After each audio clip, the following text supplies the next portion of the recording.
మన రక్షకుడైన యేసుక్రీస్తు నామమున అందరికీ వందనాలండి. ఈరోజు దేవుని మాటలు హెబ్రీయులకు రాసిన పత్రిక 10వ అధ్యాయము 36వ వచనం. మీరు దేవుని చిత్తమును నెరవేర్చిన వారై వాగ్దానము పొందు నిమిత్తము మీకు ఓరిమి అవసరమై ఉన్నది.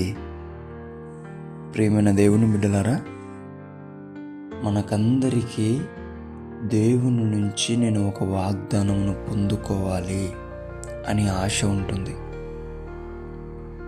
దేవుని బిడ్డలారా, ఆ ఆశ ఉండడం తప్పు కాదు. దేవుని నుంచి వాగ్దానం పొందుకోవాలని ఆశ ఎలా అయితే ఉందో, ఆ వాగ్దానం పొందుకోవాలంటే మనకు ఓరిమి కూడా అంతే అవసరం. ఆశ కంటే ఓర్పు ఇంకా ఎంతో అవసరం.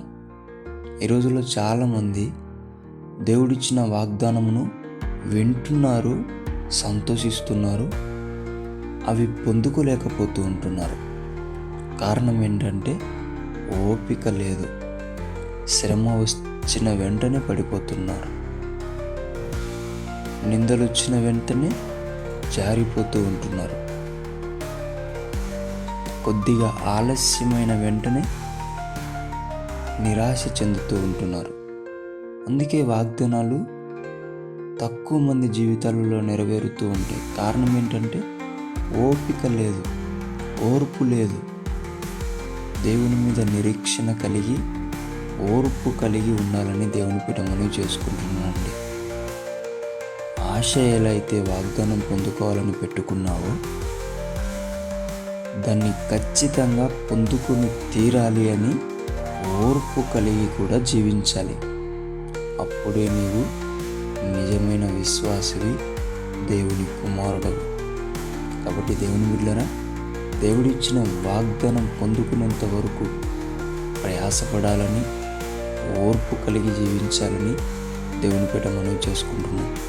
దేవుడి మాటను దీవించునుగా. ప్రార్థించుకుందాం. దేవానికి వందనాలు, స్తుతులు, స్తోత్రాలయ్యా. నువ్విచ్చిన వాగ్దానాలు చాలామంది పొందుకోలేని వారు ఉంటున్నారయ్యా.